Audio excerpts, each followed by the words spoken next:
Rasulullah Sallallahu Alaihi Wasallam untuk menjadi haji mabrur sepanjang hayat. Ya, pernah baca literatur dari Syekh Sayyid Sabiq, disebutkan bahwa salah satu ciri haji mabrur itu dia makin zuhud terhadap dunia. Ya. Jadi kalau udah makin zuhud tuh makin kelihatan kebaikannya, tambah baik santun lisannya, tambah banyak jadi manfaat dan lain-lain. Ya, makanya kalau misalkan ini ikatan persaudaraan haji, tapi sepulang haji lisannya kalah sama yang tidak sholat, boro-boro haji, sholat juga enggak, tapi lisannya santunan orang itu, ya mudah-mudahan bisa berangkat haji lagi ya, bisa tambah amal, tambah soleh ya. Jadi ternyata kata Syekh Said Sabiq, tambah zuhud katanya ciri orang yang hajinya mabrur itu. Ai zuhud teh naon kok? Yang saya ingat dari Imam Hasan Al Basri, contohkan zuhud itu seperti meletakkan dunia itu di tangan, bukan di hati. Dan kalau di hati segala macam nemplok di hati terepot, tapi kalau di tangan, contoh tangan saya cuma dua, kiri megang mic, kanan megang tas. Pinuh pengen pegang meja, ya taruh tasnya, ambil mejanya, selesai. Ketika mejanya dilepas, udah gak sakit hati, udah emang cuma dititipin doang di tangan. Tapi kalau sesuatu yang udah terlalu melekat, nemplok, apalagi di hati, ini benda mic bermanfaat tidak? Manfaat. Tapi kalau benda ini melekat sama tangan saya, repot bu, makan susah, cebok susah, ya segitu teh manfaat. Tapi kalau melekat jadi masalah, apalagi kalau ngelekatnya di hati, capek. Udah mah hati segitu-gitunya, segala macam dicampur aduk di situ, hartaku, jabatanku, popularitasku, ada Allah nyelip di situ, nyatu pet-petan sempit. Pantesan hidup teh kerasa nggak enak, ya. Tapi ditaruh aja udah, tinggal yang punya segala-galanya. Unik ya, orang makin gede biasanya nanti definisi bahagianya berubah ya. Kayak contoh kita bicara healing nih, healing, jalan-jalan, tempat yang bagus misalkan bu, apa cenah misalkan yang lagi terkenal teh Cappadocia naon tah ya, di Turki. Betul nggak bu? Namanya apalah ya, mau pakai C ke mau pakai K, pokoknya gitu. Tapi bayangin ke sana sendiri ya, garing pelangap-pelongo ngeliatin orang seru mesra, sekalinya ada yang ngedatengin cuman minta tolong difotoin, ya bosen ya. Jadi ternyata healing itu bukan bicara tempat, tapi bicara dengan siapa gitu. Ibu pergi ke warung dengan belahan jiwa ibu ya, suami tercinta, lagi dulu awal baru nikah mesra-mesranya, jalan ke warung cuma 5 langkah depan rumah, kayak lebih indah dari film India. Meskipun kakinya mohon maaf nginjek kotoran ayam, tetep bahagia, malah jadi hal yang ditertawakan, betul? Atau misal ya, ibu ngajak cucu atau anak yang lagi lucu-lucunya umur 2 tahun ke kebun binatang. Semangat kan? Apa yang bikin semangat? Karena ngerasa menantikan ekspresi si anak pas ngelihat gajah. Wah, bagus. Coba bayangin, bapak ke kebun binatang sendiri Pak.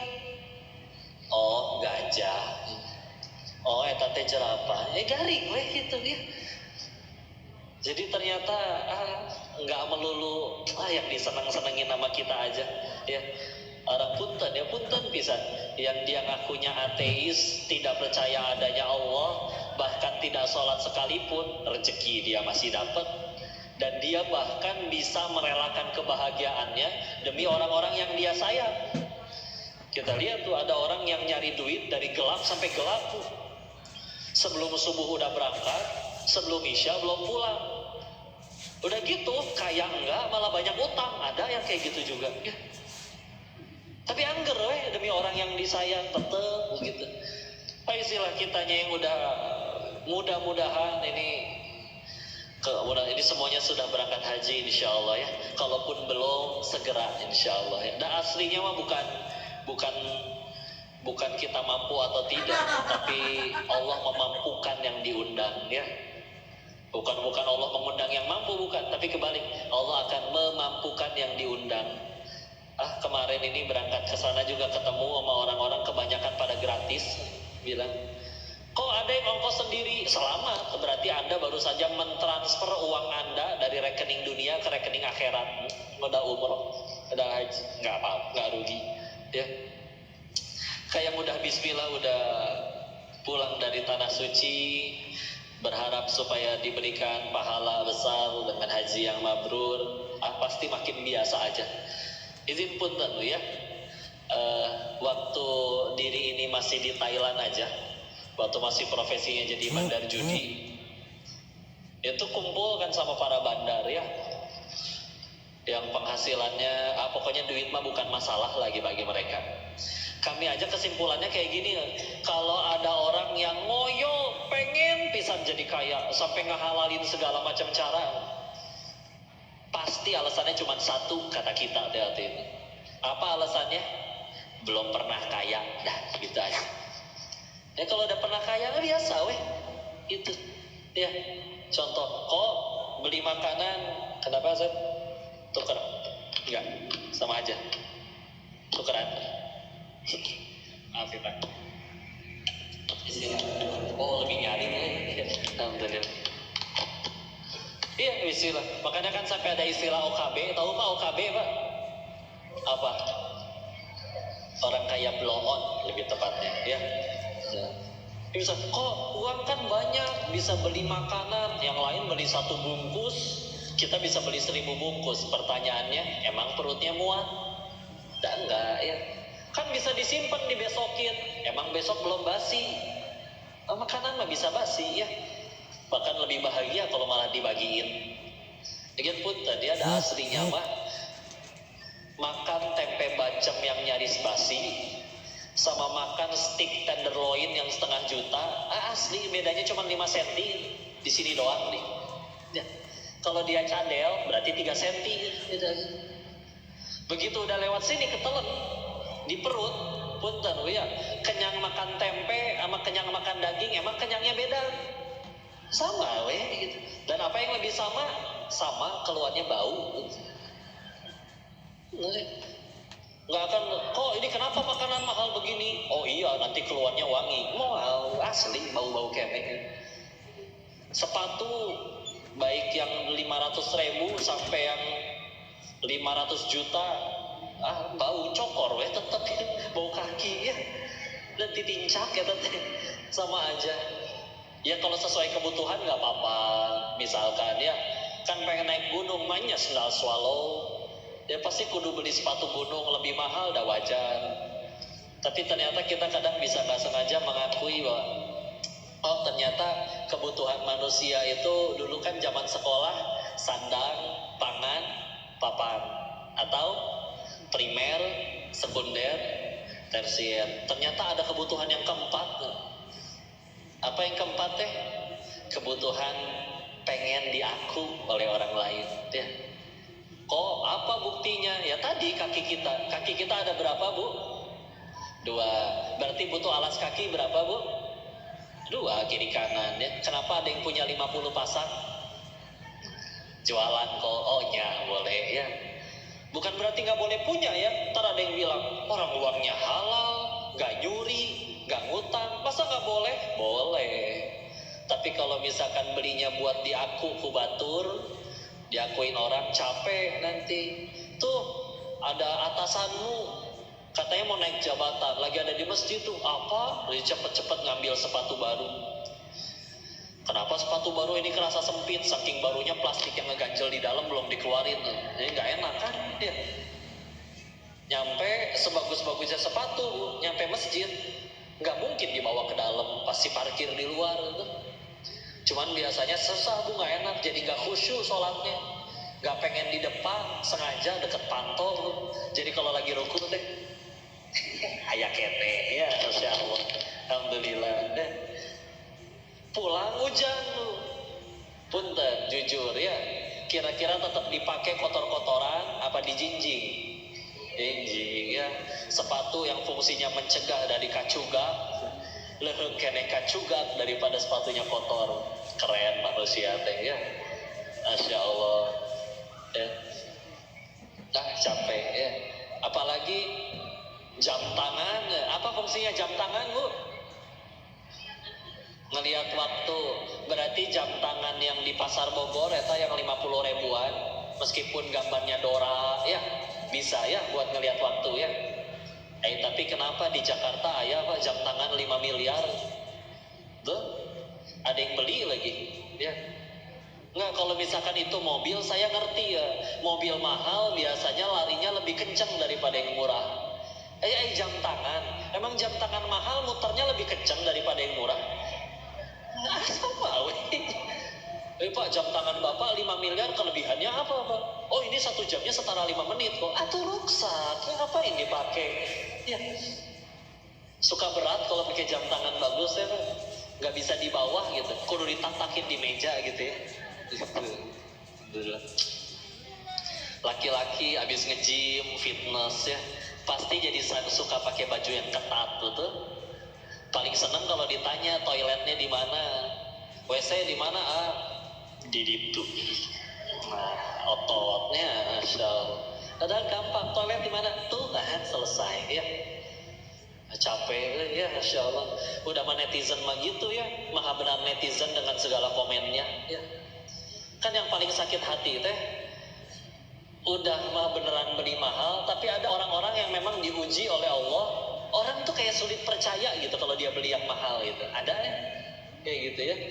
Ada temen waktu masih di Thailand beneran beli jam tangan bagus dia, tapi memang secara di pandangan mata orang kayak nggak pantas gitu pakai yang mahal, nggak percaya.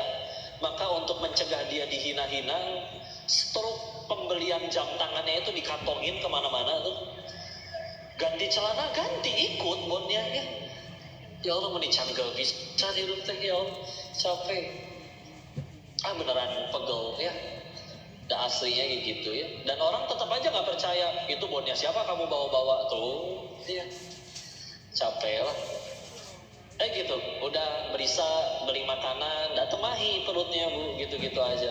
Kok bisa beli rumah, bisa beli villa banyak? Iya, kebeli. Coba kalau datang. Segede apapun bangunannya, tetap aja tidurnya di kasur 1x2 meter. Gak mungkin ngegelinding, guling-guling ke setiap bagian villanya ya. Dan siapa yang paling nikmatin villanya? Si Mamang sama si Bibi. Tiap hari berenang, jaga villa ya kan? Lari-larian di taman ya, seger kayak film India. Mamang, Bibi, nanti malam mau tidur di lantai berapa ya? Udah gede ya. Tiap bulan digaji dan tidak mikirin hisab. Makanya kalau pengen hidup enak, jaga fitlah. Betul ya. Masya Allah. Coba yang punyanya belum tentu datang setahun sekali. Pengen diaku nggak bisa, ketahuan KPK nanti ya. Terus setiap bulan gaji karyawan, gaji si Mamang, gaji si Bibi. Maintenance sekolah berenang, jangan dikira murah. Beli token listrik, ya punya villa, beli token listrik 20.000, dilepehin Bu sama tokennya Bu. Ya manya tuh ya. Dan yang paling repot dihisab. Gitu ya. Jadi kalau emang bahagia atau harus dari yang kaya dulu, ya berarti Allah yang gak adil. Kan yang bagiin rezekinya Allah. Masa mau yang baru boleh kaya yang punya saldo minimal berapa dulu? Tapi yulah, hayu, akan selalu pernah kita temuin orang yang duitnya lebih sedikit dari kita tapi lebih ceria, ada. Orang yang uangnya lebih banyak dari kita lebih sering depresi, banyak ya. Orang mah paling penasaran. Kadang bisa jadi kita rindu waktu masih serba kekurangan, tapi kumpul dengan orang tersayang, makan di rumah cuma ada nasi sama tempe digoreng, paling kecap ya. Duduk udah standar 1 teh nangkring gitu ya, pakai tangan, ajib nikmat ya. Soalnya pakai syukur. Giliran pertama nyobain, wah udah punya duit nih, berangkat tuh restoran yang mahal itu, pengen tahu gimana. Dagingna kan sakieu, hargana 1,5 juta, dicicipin, kurang asin, nambahin bon cabe sendiri. Itu buat apa? Mendingan dia masak sendiri di rumah. Beli kangkung 2.000 sampai kumong itu kan, gak habis-habis. Ya, nah gitu dunia teh ya Allah asa. Udahlah ya. Bukan berarti gak boleh punya ya. Tapi ujian lah ya tamah ya. Kan bukan tanpa alasan setiap acara dibuka nggak cuma pengajian, kita bersyukur atas nikmat iman cenah teh, nikmat Islam cenah teh. Saya teh mikir, emangnya punya duit nggak nikmat gitu, punya harta, punya jabatan nggak nikmat gitu? Kenapa cuma iman dan Islam yang disebut selalu lebih awal? Setelah direnungkan, karena memang hanya iman dan Islam yang nggak punya potensi jadi dosa. Nggak ada orang masuk neraka gara-gara imannya benar, Islamnya benar. Tapi masuk neraka gara-gara hartanya ada, gara-gara jabatannya ada. Udah ya. Berarti judulnya masih berupa ujian. Ujiannya nanti bisa lulus, bisa tidak lulus. Kapan lulus? Kalau tambah dekat ke Allah udah. Contoh ya latihannya. Bu, misalkan di WA sama suami ya, isi WA-nya teh istri, boleh kan manggil istri gitu ya? Iya, dijawab ono apa suami, jangan suuzon dulu ya.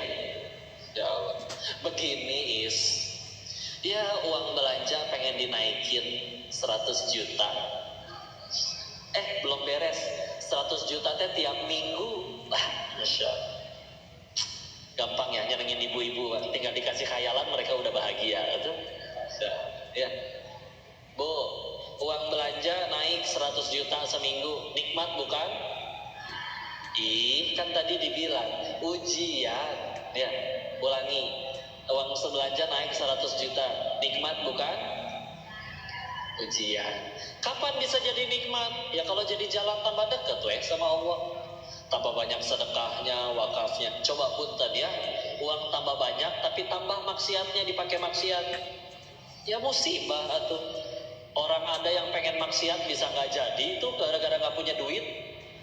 Berarti nggak punya duitnya orang itu teh pertolongan dari Allah. Ya. Cuman kitanya aja meletakkan bahagianya di yang aku suka, bukan yang Allah suka. Padahal kata siapa yang kita suka teh baik ya. Sok ya punten. Ketika sudah mulai tambah usia, sudah mulai punya penyakit-penyakit, itu penyakit diundang dari makanan enak atau makanan sehat? Enak, sum-sum diseruput ya enggak? Ya, kolesterol, gule, makin enak makin beresiko ya. Ya sama kayak anak-anak ya. Bagi mereka juga paling bahagia tuh kalau makan coklat tiap hari. Tapi pas udah sakit gigi, masih minta coklat, dikasih nggak sama ibu coklatnya Bu? Enggak. Si anak mungkin ngambek, si mamah mah pelit ya, beli gelang emas bisa. Hanya coklat doang nggak dikasih, ya. Sok ditanya ke ibunya, ibu nggak ngasih coklat ke anak yang sakit gigi karena benci atau karena sayang? Sayang, udah ya.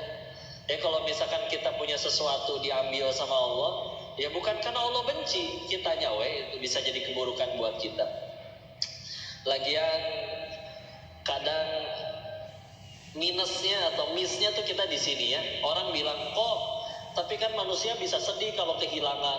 Enggak, kurang tepat saya teh. Kurang tepatnya gimana? Contoh ya, contoh. Bapak tadi bapak ibu kesini tadi naik kendaraan, naik mobil ya. Punten, misalkan nyampe keluar nanti ke parkiran, mobilnya hilang, sedih nggak? Sedih, manusiawi. Cuman pertanyaannya diganti. Misal ada orang namanya Pak Burhan, tinggalnya di desa Seragen, RT 3, RW 5. Pokoknya bapak ibu nggak kenal lah sama beliau. Ya. Nah, mobil orang yang tidak dikenal itu hilang. Kita sedih nggak mobil beliau hilang? Enggak. Kenapa? Karena bukan punya saya. Gitu kan? Jadi aslinya sedih itu bukan ketika kehilangan, tapi ketika kehilangan sesuatu yang kita akui. Udah jelas kata Allahnya, alladzina idza asabathum musibah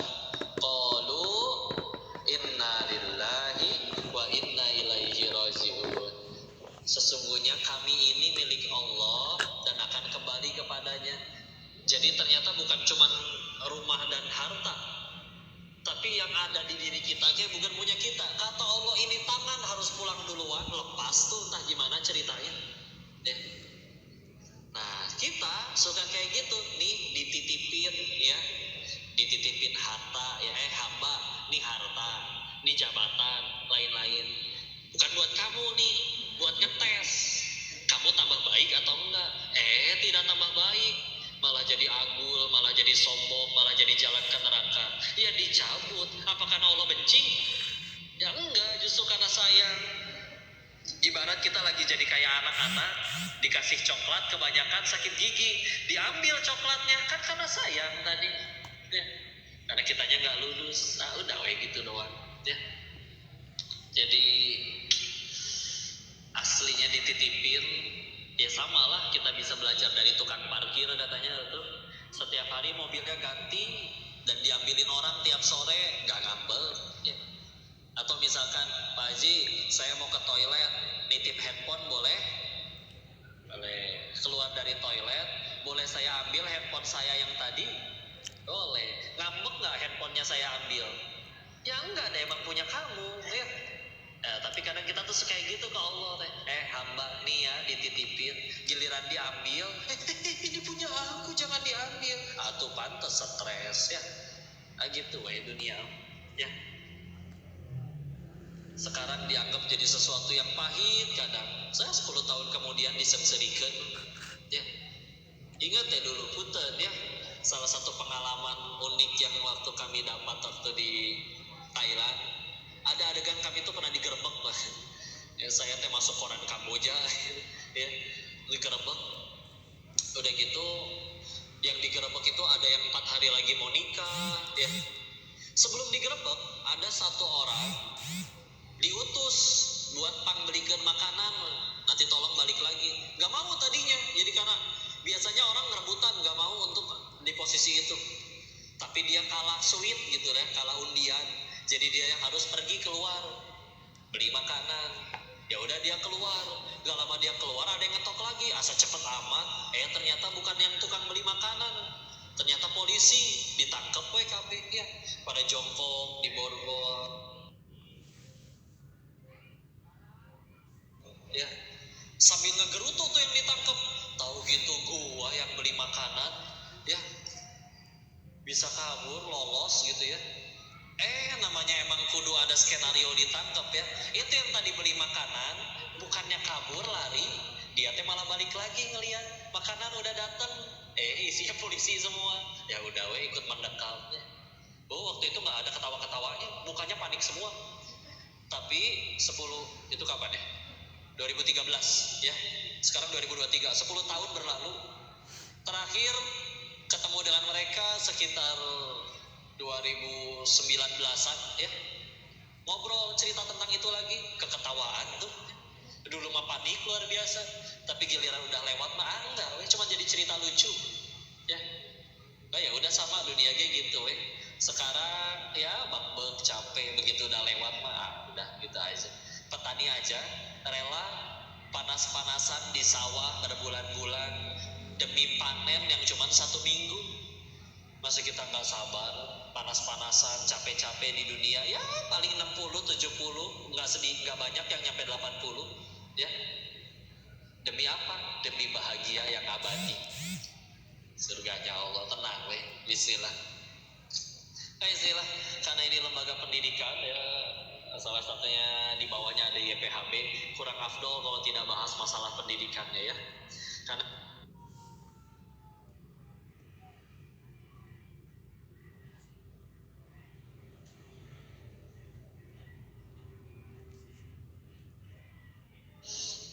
ya, tapi punten ternyata sejauh saya selama ini ngaji, tolong dikoreksi kalau salah ya. Ternyata kata guru-guru saya yang mereka berpegang dengan tafsir Al-Quran, nanti kita sampaikan dalilnya. Ternyata di dalam Islam itu pinter mah cuman efek samping. Kita tuh gak pernah kekurangan orang pinter. Ada tuh orang yang terlahir langsung pinter, IQ-nya tinggi tuh ada, demi Allah.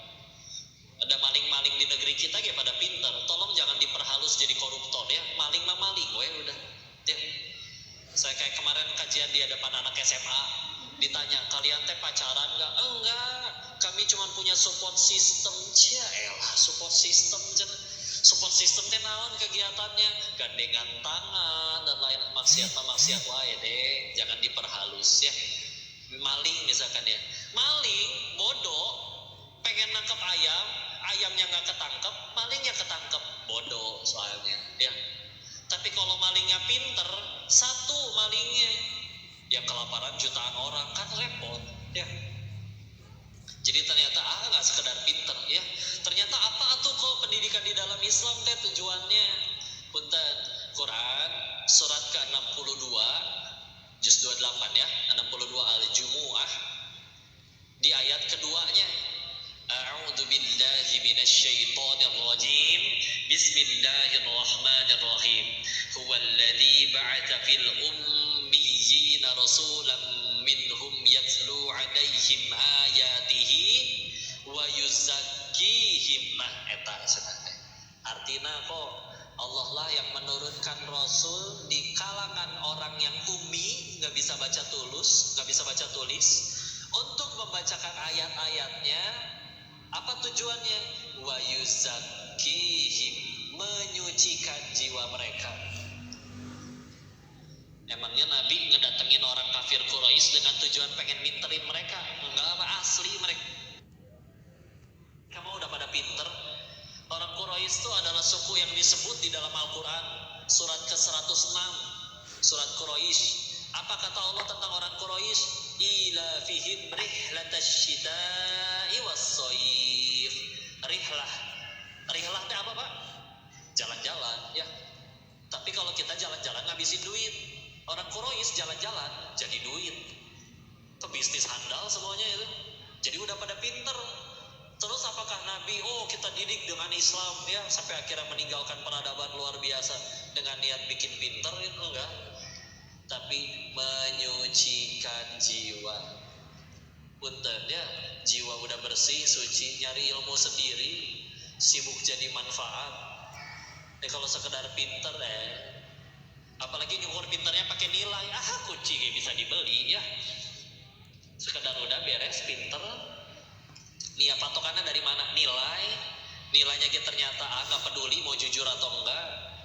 Terus tahu-tahu dia pegang amanah di masyarakat, ya udah nyuciin jiwa dengan pandangan ya Allah ingin menyucikan, jadi tambah santun, tambah baik. Tadinya gampang ngambek jadi mudah memaafkan, gitu iya nggak Bu? Sepakat Bu? Bu? Ibu suka nggak dikasih uang 100 juta? Suka, tapi palsu. Nyadar nggak? Kadang kita juga suka loh sama yang palsu-palsu. Apa contohnya? Nih kayak gini nih, ketemu sebelum acara ketemu, terus ada teman kita berkata, Ibu, kok setiap hari bertambah muda ya? Apa menurut Ibu ucapan itu asli? Fitnah malah cenah. Tapi karena kita mah seneng ya, giliran di toilet sendirian ngaca, iya juga ya, giliran ya, Insya Allah. Lagian hati-hatilah, ada udang di balik bakwan ya. Ibu kok awet muda sih, umurnya udah berapa sih Bu? Bisa aja, Ibu udah 52 tahu kok. Masa? Kok kayak 51,5 ya? Lumayan setengah tahun bisa sholat berapa kali itu? Gitu lah ya. Dipuji gitu dipuji awet muda, emang umur Ibu langsung murah? Enggak. Dihina, enggak mau, emang mulut kita langsung mancung? Malah yang nyebut monyong yang harus majuin bibir. Coba nyebut kata monyong tanpa majuin bibir Bu. Menyeng, hese ya. Udah gitu aja. Cacian, pujian, ember jatuh sama aja ya, nggak rugi dah. Nah, alhamdulillah surga kita bukan di mulut orang ya. Kalau ada kelakuannya nyebelin kok ya, alhamdulillah meninggal nggak ditanya kelakuan orang baik enggak ya. Tapi dia udah ditolong dia malah jahat ya, dia yang rugi. Masa dia yang jahat saya yang dihukum? Ngaco ya. Tapi kan jadi dizolimi, saya bakal mati, cita-cita ke sorga. Nabi Adam aja diusir dari surga, dosa cuma satu. Masa saya yang pengen ke surga, apa yang dosanya cuma satu? Enggak. Terus mau ke surga pakai apa berarti? Sholat 4 rakaat wae, sujudnya bari nguap, istighfar jarang, sedekah misal diirit-irit. Berarti kan perlu penggugur dosa. Tahu-tahu ada yang memfitnah, ada lumayan gugur dosa. Matak pengen ngasih kue bolu nih ke dia, ya. Jangan lupa stok kue bolu ya Bu di rumah ya. Tapi kan digali-gali aib kita. Lihat ya, orang kalau lagi ngegali aib seseorang, dia bela-belain begadang, kurang makan, kurang minum, kurang tidur, besoknya tipes itu orang. Orang yang ngakunya cinta ke kita aja gak segitunya ngerelain waktu buat kita, berarti aslinya dia tuh yang paling cinta sama kita. Tapi kan jadi dihujat, kehinaan yang orang sebut lebih sedikit dari kehinaan saya yang asli. Allah tahu kok saya pas sendirian suka ngapain aja, orang lain gak tahu. Ya tenang we. Lagian nyamuk aja mati karena tepuk tangan, masa saya nyari tepuk tangan melulu, capek. Tapi kan udah ditolong dia jahat, ya kan berbuat baiknya bukan supaya dia suka, biar Allah suka, weh, udah. Apa artinya satu dunia cinta tapi Allah benci? Rugi, ya. Punten, jadi kita ruginya belah mana kalau berbuat baik? Nggak ada rugi. Udahlah, biasa aja, ya. Semoga sebagaimana nasihat dari guru kami, iman itu katanya kayak naik pesawat, makin tinggi makin kecil memandang dunia, ya gitu dunia malah. Sampai rumusnya sederhana, kalau pengen nangkap ayam jangan dikejar, dah ayam lincah ya. Taruh aja beras atau makanannya, ayamnya datang tutup beres ya, tangkap. Kalau pengen nangkap kupu-kupu jangan diundang, dan dia mah bisa terbang, kita nggak bisa. Terus gimana? Tanam aja bunga yang indah, nanti datang sendiri kupu-kupunya. Gak cuman kupu-kupu, ada capung, nyamuk DBD, datang semua ya. Bonus ya. Udah tenang ya. Kayak sama kan ngejar bayangan kayak gitu, diudak dia lari, kita yang lari malah dia yang ngejar kita. Kenapa kita stres melulu? Nah yang dikejar dunianya, bukan pemilik dunianya. Pantes, bener kata Imam Ibnu Taimiyah. Kenapa manusia gampang sedih? Sederhana katanya. Karena dia membaguskan dunianya tapi menghancurkan akhiratnya. Ibarat rumah kita di ujung jalan, buat ke rumah itu kita harus naik jembatan. Ada nggak orang yang dengan sengaja memperindah jembatannya? Karpet empuk, pegangan dari emas, lampu sorot, tanaman hias. Jembatannya indah tapi rumahnya bobrok, pintu jebol, kaca pecah, tembok retak, atap bolong. Bukankah seindah-indahnya jembatan kita gak mau tinggal di kolong jembatan? Kenapa sedih? Ya kita teh lagi di jembatan, namanya dunia. Suka tidak suka, mau tidak mau, udah harus pulang teh. Ya.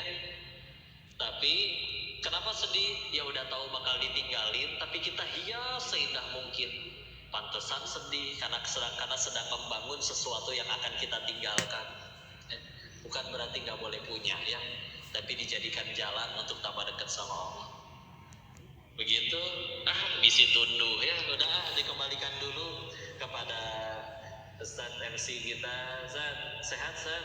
Masya Allah, Alhamdulillah ya. Kita lanjut ke sesi selanjutnya. Apa Bu? Sesi selanjutnya apa Bu? Tanya jawab atau foto-foto? Foto-foto. Masya Allah, barakallahu fikum. Mudah-mudahan ada manfaat yang bisa dipetik. Wabillahi taufiq wal hidayah.